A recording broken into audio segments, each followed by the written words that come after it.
नमस्कार मित्रांनो, एक्झाम जागर या एज्युकेशन यूट्यूब प्लॅटफॉर्मवर तुम्हा सर्वांचं पुन्हा एकदा स्वागत आहे. तर मित्रांनो, या आधीच्या सत्रामध्ये मी तुम्हाला एक प्रश्न विचारला होता आणि प्रश्न काय होता?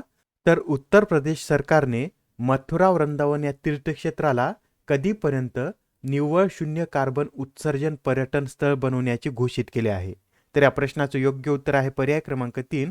म्हणजेच आता मथुरा वृंदावन या तीर्थक्षेत्राला 2041 पर्यंत निव्वळ शून्य कार्बन उत्सर्जन पर्यटन स्थळ बनवण्यात येणार आहे. आणि याबरोबरच हे सुद्धा लक्षात राहू द्या, भारताने 2070 पर्यंत निव्वळ शून्य कार्बन उत्सर्जन करणारा देश बनण्याचे लक्ष्य ठेवलेलं आहे. आणि तसेच मुंबईने 2050 पर्यंत नेट झिरो कार्बन न्यूट्रॅलिटी गाठण्याचे लक्ष्य ठेवलेलं आहे. आणि असं लक्ष ठेवणारं आशियामधील मुंबई हे पहिलं शहर आहे. आणि अलीकडेच आता जम्मूच्या सांबा जिल्ह्यातील पल्ली पंचायत ही भारतातील पहिली कार्बन न्यूट्रल पंचायत ठरलेली आहे. आणि आता आजच्या सत्रातील पहिला प्रश्न पहा. 19व्या भारत आसियान शिखर परिषदेचे आयोजन कोणत्या देशात करण्यात येणार आहे? तर 19व्या भारत आसियान शिखर परिषदेचे आयोजन कंबोडिया या देशामध्ये करण्यात येणार आहे. आणि कंबोडियामध्ये सुद्धा कुठे? तर कंबोडियामधील नोम पेन येथे या शिखर परिषदेचं आयोजन करण्यात येणार आहे. आणि या शिखर परिषदेमध्ये भारताचं प्रतिनिधित्व कोणाद्वारे करण्यात येणार आहे? तर भारताचे उपराष्ट्रपती जगदीप धनखड हे भारताचे या परिषदेमध्ये प्रतिनिधित्व करतील. आणि पहा, आता भारत आसियान भागीदारीला 2022 मध्ये 30 वर्षे पूर्ण होत आहेत. आणि यासाठीच 2022 हे वर्ष भारत आसियान मैत्री वर्ष म्हणून सुद्धा साजरं करण्यात येत आहे. आणि इथं आसियान विषयी सुद्धा आपण थोडक्यात माहिती पाहूया. तर पहा, आसियान म्हणजे काय? तर association of south east Asian nations असे याचं पूर्ण स्वरूप आहे. आणि याची स्थापना 8 ऑगस्ट 1967 रोजी बँकॉक घोषणापत्रावर स्वाक्षरी करून झालेली आहे. आणि या संघटनेची स्थापना 5 देशांनी मिळून केलेली आहे. आणि ते 5 देश कोणकोणते? तर इंडोनेशिया, मलेशिया, फिलिपिन्स, सिंगापूर आणि थायलंड हे ते 5 देश आहेत. आणि नंतर या संघटनेमध्ये अजून 5 देश सामील झालेले आहेत. आणि सध्या या संघटनेमध्ये एकूण किती देश आहेत? तर 10 देश आहेत. आणि नंतर सामील झालेले देश आणि ते कोणत्या वर्षी सामील झालेले आहेत हे सुद्धा लक्षात राहू द्या. तर 1994 मध्ये ब्रुनेई सामील झालेला आहे. 1995 मध्ये व्हिएतनाम, 1997 मध्ये म्यानमार आणि लाओस आणि 1999 मध्ये कंबोडिया हा देश सामील झालेला आहे. आणि याचं मुख्यालय कुठे आहे? तर इंडोनेशियामधील जकार्ता येथे याचं मुख्यालय आहे. आणि 2021 मधील भारत आसियान शिखर परिषद ही कोरोनामुळे व्हर्च्युअली आयोजित करण्यात आली होती. आणि त्याचं अध्यक्षपद कोणत्या देशानं भूषवलं होतं? तर ब्रुनेई या देशाने त्याचं अध्यक्षपद भूषवलेलं होतं. तर आता प्रश्न क्रमांक दुसरा पहा. आता नुकतीच क्यूएस म्हणजे क्वार्टरली सायमन्सद्वारे 2023 साठी एशिया युनिव्हर्सिटी रँकिंग प्रकाशित केलेली आहे. तर आता या एशिया युनिव्हर्सिटी रँकिंगमध्ये कोणत्या युनिव्हर्सिटीने प्रथम स्थान पटकावले आहे? तर आता या एशिया युनिव्हर्सिटी रँकिंगमध्ये पेकिंग विद्यापीठाने प्रथम स्थान पटकावलेलं आहे. आणि पेकिंग विद्यापीठ हे कोणत्या देशाचं आहे? तर हे चीन या देशाचं विद्यापीठ आहे. आणि या विद्यापीठानं आता या रँकिंगमध्ये प्रथम स्थान पटकावलेलं आहे. आणि यामध्ये दुसऱ्या क्रमांकावर कोणतं विद्यापीठ आहे? तर सिंगापूरचं नॅशनल युनिव्हर्सिटी ऑफ सिंगापूर हे विद्यापीठ दुसऱ्या क्रमांकावर आहे. तिसऱ्या क्रमांकावर बीजिंगमधील सिंगुआ विद्यापीठ आहे. चौथ्या क्रमांकावर हाँगकाँग विद्यापीठ आणि 5व्या क्रमांकावर सिंगापूरची नानयांग टेक्नॉलॉजिकल युनिव्हर्सिटी आहे. आणि आता ही एशिया युनिव्हर्सिटी रँकिंगची कितवी आवृत्ती होती? तर 15वी आवृत्ती होती. आणि या रँकिंगमध्ये एकूण 757 संस्थांचा समावेश आहे. आणि त्यामध्ये भारताच्या किती संस्थांचा समावेश आहे? तर 118 संस्थांचा समावेश यामध्ये आहे. आणि या रँकिंगमध्ये पहिल्या 100 मध्ये भारतातील किती संस्थांचा समावेश आहे? तर 7 संस्थांचा समावेश आहे. आणि त्यामध्ये IIT बॉम्बे ही 40व्या क्रमांकावर आहे. IIT दिल्ली 46व्या क्रमांकावर, IISc बँगलोर 52व्या क्रमांकावर आहे. तर IIT Madras 53, IIT Kharagpur 61, IIT Kanpur 66 आणि दिल्ली विद्यापीठ यामध्ये 85व्या स्थानावर आहे. आणि आता प्रश्न क्रमांक तिसरा पहा. आता यामध्ये काय विचारलेलं आहे? तर पॅरिस मास्टर्स टेनिस स्पर्धेचे विजेतेपद कोणी पटकावले आहे? तर आता या पॅरिस मास्टर्स टेनिस स्पर्धेचे विजेतेपद हे होल्गर रून यांनी पटकावलेलं आहे. आणि होल्गर रून यांनी अंतिम सामन्यामध्ये नोवाक जोकोविच यांना हरवून ही स्पर्धा जिंकलेली आहे. बरं, मग आता हे जे होल्गर रून आहेत हे कोणत्या देशाचे खेळाडू आहेत?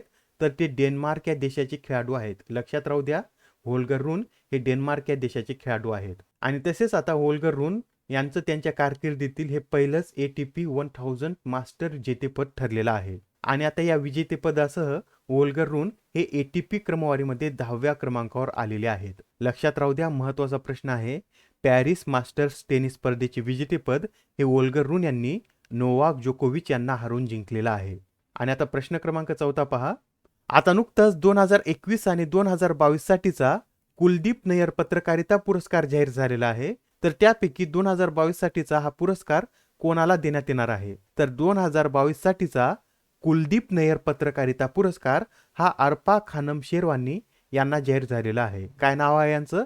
तर अरफा खानम शेरवानी यांना 2022 साठीचा कुलदीप नय्यर पत्रकारिता पुरस्कार जाहीर झालेला आहे. आणि तसेच 2021 साठीचा हा पुरस्कार ज्येष्ठ पत्रकार आणि यूट्यूबर अजित अंजुम यांना जाहीर झालेला आहे. आणि आता हा जो पुरस्कार आहे, या पुरस्काराची स्थापना कधी करण्यात आलेली आहे? तर 2017 मध्ये या पुरस्काराची स्थापना करण्यात आलेली आहे. आणि हा पुरस्कार गांधी पीस फाउंडेशन कडून देण्यात येतो. आणि हा पहिला पुरस्कार कोणाला देण्यात आला होता? तर रवीश कुमार यांना हा पहिला पुरस्कार देण्यात आला होता. आणि आपण आता इथं पुरस्काराविषयी बोलत आहोत. तर याआधी काही महत्त्वाचे पुरस्कार जाहीर झालेले आहेत, ते सुद्धा एकदा आपण रिवाइज करून घेऊया. तर पहा, 2022 साठीचा एजुथाचन पुरस्कार हा सेतुमाधवन यांना देण्यात आलेला आहे. तर फ्रेंड्स ऑफ लिबरेशन वॉर पुरस्काराने एडवर्ड एम केनेडी यांना सन्मानित करण्यात आलेला आहे. आणि 2022 साठीचा आंतरराष्ट्रीय कन्नड रत्न पुरस्कार हा यदुवीर कृष्णराजा वाडियार यांना देण्यात आलेला आहे. आणि कर्नाटक रत्न डॉक्टर पुनीत राजकुमार हा पुरस्कार कर्नाटक असोसिएशन बहरीनला देण्यात आलेला आहे. आणि सहस्र रामानुजन पुरस्कार हा युनकिंग तांग, तसेच ग्लोबल गोलकीपर पुरस्कार उर्सुला वान डेर लेन आणि सुभाष चंद्र बोस आपत्ती व्यवस्थापन पुरस्कार हा विनोद शर्मा यांना देण्यात आलेला आहे. आणि आता नेक्स्ट क्वेश्चन पहा. आता हा प्रश्न पहा, अत्यंत महत्त्वाचा प्रश्न आहे. तर कोणते राज्य हे संपूर्ण राज्यात सोन्याची समान किंमत लागू करणारे पहिले राज्य ठरले आहे? तर नुकतेच आता केरळ हे राज्य संपूर्ण राज्यामध्ये सोन्याची समान किंमत लागू करणारे देशातील पहिलं राज्य ठरलेलं आहे. आणि आता ही समान किंमत असणार आहे ही 22 कॅरेटच्या सोन्यासाठी असणार आहे. आणि आता आपण इथं सोन्याविषयी बोलत आहोत, तर याविषयी हे सुद्धा नोट करून घ्या. सोन्याचा अनुक्रमांक काय आहे? तर 79 हा अनुक्रमांक आहे. आणि सोनं हे आवर्त सारणीमध्ये AU या चिन्हानं दर्शवण्यात येतं. आणि आता जे 24 कॅरेटचं सोनं असतं त्याची शुद्धता किती असते? तर 99.9% इतकी त्याची शुद्धता असते. 22 कॅरेट सोन्याची शुद्धता ही 91.7% इतकी असते. 20 कॅरेटची 83.3%, 18 कॅरेटची 75%, 14 कॅरेट सोन्याची शुद्धता 58.3% आणि 10 कॅरेट सोन्याची शुद्धता 41.7% इतकी असते. आणि बऱ्याच वेळा परीक्षेमध्ये असा सुद्धा प्रश्न विचारण्यात येतो की मूर्खांचे सोने म्हणजेच फुल्स गोल्ड म्हणून काय ओळखलं जातं? तर नोट करून घ्या, पायराइट किंवा आयर्न सल्फाइड हे मूर्खांचे सोने म्हणून ओळखलं जातं. आणि आता इथं आपण केरळविषयी सुद्धा थोडक्यात माहिती पाहूया. तर पहा, केरळची राजधानी काय आहे? तर तिरुअनंतपुरम ही केरळची राजधानी आहे. आणि आरिफ मोहम्मद खान हे राज्यपाल आहेत. आणि केरळचे मुख्यमंत्री कोण आहेत? तर पिनाराई विजयन हे केरळचे मुख्यमंत्री आहेत. आणि केरळ या राज्यामध्ये एकूण 6 नॅशनल पार्क आहेत. आणि ते कोणकोणते? तर एरविकुलम, पेरियार, सायलेंट व्हॅली, अन्नामुडी शोला, मतिकेतन शोला आणि पंपाडम शोला हे 6 नॅशनल पार्क केरळ या राज्यामध्ये स्थित आहेत. आणि याबरोबरच हे सुद्धा लक्षात राहू द्या, कार्बन न्यूट्रल शेती पद्धती लागू करणारे केरळ हे भारतातील पहिलं राज्य आहे. आणि तसेच केरळमध्ये भारतातील पहिले ग्राफीन इनोव्हेशन सेंटर सुद्धा स्थापन करण्यात आलेलं आहे. आणि भारतातील पहिला राज्यस्तरीय पक्षी ॲटलस हा केरळ या राज्याने तयार केलेला आहे. आणि आता प्रश्न क्रमांक 6 पहा. मित्रांनो, आता आधार कार्डच्या नियमामध्ये दुरुस्ती करण्यात आलेली आहे. आणि आता नवीन नियमानुसार आधार देणारी कागदपत्रे किती वर्षात एकदा अपडेट करणे आवश्यक असणार आहे? तर आता या नवीन नियमानुसार आधार कार्ड देणारी कागदपत्रे ही 10 वर्षानंतर अपडेट करणे आवश्यक असणार आहे. आणि या कागदपत्राची पडताळणी कोणाद्वारे करण्यात येणार आहे? तर CIDR म्हणजे सेंट्रल आयडेंटिटीज डाटा रिपॉझिटरीद्वारे या कागदपत्राची पडताळणी करण्यात येणार आहे. आणि आता प्रश्न क्रमांक 7 पहा. खालीलपैकी कोणाला उत्तराखंड गौरव सन्मान जाहीर झाला आहे? तर आता हा जो उत्तराखंड गौरव सन्मान आहे हा अजित कुमार डोभाल आणि प्रसून जोशी यांना जाहीर झालेला आहे. म्हणजेच या प्रश्नाचं योग्य उत्तर काय आहे? तर पर्याय क्रमांक 4 हे या प्रश्नाचं योग्य उत्तर आहे. आणि आता जे अजित कुमार डोभाल आहेत तर हे कोण आहेत? तर हे राष्ट्रीय सुरक्षा सल्लागार आहेत. आणि तसेच प्रसून जोशी हे भारतीय फिल्म सेन्सॉर बोर्डाचे अध्यक्ष आहेत. आणि यांच्याबरोबरच इतर व्यक्तींना हा पुरस्कार मरणोत्तर जाहीर झालेला आहे. त्यांची सुद्धा नावे आपण पाहून घेऊया. तर पहा, माजी CDS बिपिन रावत, गीतकार गिरीशचंद्र तिवारी आणि तसेच साहित्य आणि पत्रकारिता क्षेत्रातील डॉक्टर वीरेंद्र डांगवाल यांना हा पुरस्कार मरणोत्तर जाहीर झालेला आहे.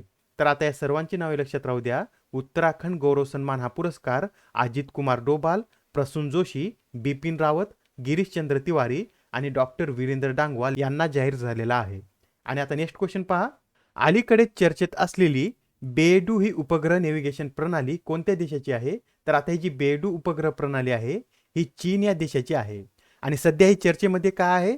तर आता चीननं काय केलेलं आहे, जी अमेरिकेची GPS म्हणजेच ग्लोबल पोझिशनिंग सिस्टीम आहे, याला पर्याय म्हणून आपली बेडू उपग्रह प्रणाली उपलब्ध करून देण्यासाठी एक योजना घोषित केलेली आहे. आणि त्यासाठी बेडू हे सध्या चर्चेमध्ये होतं.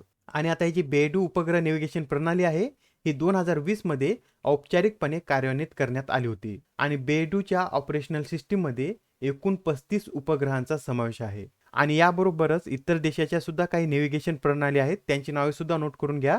तर रशियाची ग्लोनास ही नेव्हिगेशन प्रणाली आहे, युरोपियन युनियनची गॅलिलिओ ही नेव्हिगेशन प्रणाली आहे. आणि भारताने कोणती नेव्हिगेशन प्रणाली लॉन्च केलेली आहे? तर नाविक असं भारताच्या नेव्हिगेशन प्रणालीचं नाव आहे. आणि प्रश्न क्रमांक 9 पहा आता. US ट्रेझरी विभागाच्या तांत्रिक सहाय्य कार्यालयाच्या मदतीने म्युनिसिपल बॉन्ड जारी करणारे वडोदरा हे भारतातील कितवे शहर ठरले आहे? तर आता US ट्रेझरी विभागाच्या तांत्रिक सहाय्य कार्यालयाच्या मदतीने म्युनिसिपल बॉन्ड जारी करणारे वडोदरा हे भारतातील दुसरं शहर ठरलेलं आहे. आणि याआधी अशा प्रकारचा बॉन्ड 2017 मध्ये पुणे या शहरानं लॉन्च केला होता. आणि त्यानंतर असाच बॉन्ड लॉन्च करणारं वडोदरा हे दुसरं शहर ठरलेलं आहे. आणि पहा, जर तुम्हाला असं विचारलं की पहिला म्युनिसिपल बॉन्ड कोणत्या महानगरपालिकेने लॉन्च केला होता? तर बँगलोर महानगरपालिकेने 1997 मध्ये पहिला म्युनिसिपल बॉन्ड लॉन्च केलेला होता. आणि आता आजच्या सत्रामधील शेवटचा प्रश्न पहा. जागतिक न्यूमोनिया दिवस कधी साजरा केला जातो? तर दरवर्षी जागतिक न्यूमोनिया दिवस हा 12 नोव्हेंबर रोजी साजरा केला जातो. आणि हा दिवस प्रथम कधी साजरा करण्यात आला होता? तर 2009 मध्ये global coalition against child pneumonia या संस्थेद्वारे हा दिवस प्रथम साजरा करण्यात आला होता. आणि तेव्हापासून हा दिवस दरवर्षी 12 नोव्हेंबर रोजी साजरा करण्यात येत आहे. आणि आपण आता इथं न्यूमोनियाविषयी बोलत आहोत. तर न्यूमोनिया हा जीवाणूजन्य आजार आहे की विषाणूजन्य आहे? तर हा एक जीवाणूजन्य आजार आहे. आणि हा आजार डिप्लोकोकस निमोनी या जीवाणूमुळे होतो. आणि याचा प्रसार कसा होतो? तर हवेमार्फत याचा प्रसार होतो. आणि यामध्ये उपचार म्हणून पेनिसिलिनचा उपयोग केला जातो. आणि आता हे जे पेनिसिलिन आहे याचा शोध कोणी लावलेला आहे? तर अलेक्झांडर फ्लेमिंग यांनी पेनिसिलिनचा शोध लावलेला आहे. आणि आता आजच्या सत्रामधील तुमच्यासाठीचा प्रश्न पहा. आंतरराष्ट्रीय हॉकी महासंघाचे नवे अध्यक्ष म्हणून कोणाची निवड करण्यात आली आहे? आता या प्रश्नाचं उत्तर कमेंटमध्ये देण्याचा प्रयत्न करा. उत्तर चुकलं तरी काय हरकत नाही, कारण ज्यावेळेस तुम्हाला या प्रश्नाचं योग्य उत्तर माहीत होतं त्यावेळेस हे प्रश्न तुमच्या दीर्घकाळापर्यंत लक्षात राहतात. तर आता पुढच्या सत्रामध्ये पुन्हा भेटूया. धन्यवाद.